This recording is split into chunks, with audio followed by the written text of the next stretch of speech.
Audio Jungle.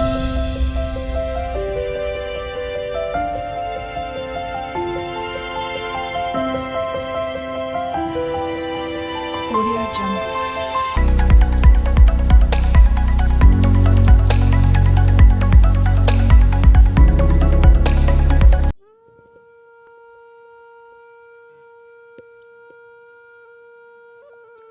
किसान की बीवी ने जो मक्खन किसान को तैयार करके दिया था वो इसे लेकर फ़रोख्त करने के लिए अपने गांव से शहर की तरफ रवाना हो गया। ये मक्खन गोल पेड़ों की शक्ल में बना हुआ था और हर पेड़े का वज़न 1 किलो था। शहर में किसान ने इस मक्खन को हस्बे मामूल एक दुकानदार के हाथों फ़रोख्त किया और दुकानदार से चाय की पत्ती, चीनी, तेल और साबुन वगैरह खरीद कर वापस अपने गांव की तरफ रवाना हो गया। किसान के जाने के बाद दुकानदार ने मक्खन को फ्रीज़र में रखना शुरू किया। इसे ख्याल गुजरा, क्यों ना एक पेड़े का वज़न किया जाए।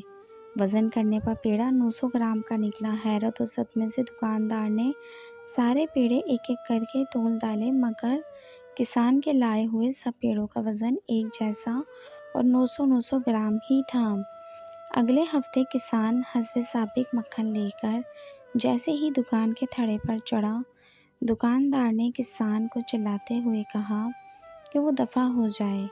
किसी बेईमान और धोखेबाज शख्स से कारोबार करना इसका दस्तूर नहीं है।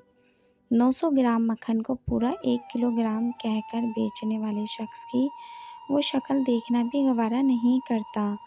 किसान ने यासियत और अफसुर्दगी से दुकानदार से कहा, मेरे भाई, मुझसे बदज़न ना हो। हम तो गरीब और बेचारे लोग हैं। हमारे पास तोलने के लिए बाट खरीदने की इस्तात कहाँ। आपसे जो 1 किलो चीनी लेकर जाता हूँ, इसे तराजू के एक पल्ले में रख कर दूसरे पल्ले में इतने वज़न का मक्खन तोल कर ले आता हूँ। दुकानदार शर्म से पानी पानी हो गया। इस तहरीर को पढ़ने के बाद आप क्या महसूस करते हैं? किसी पर उंगली उठाने से पहले क्या हम अपने गिरेबान चेक ना कर लें? कहीं ये खराबी हमारे अंदर तो नहीं? क्योंकि अपनी इस्लाह करना मुश्किल तरीन काम है। अगर समझ आए तो ज़रूर शेयर करें।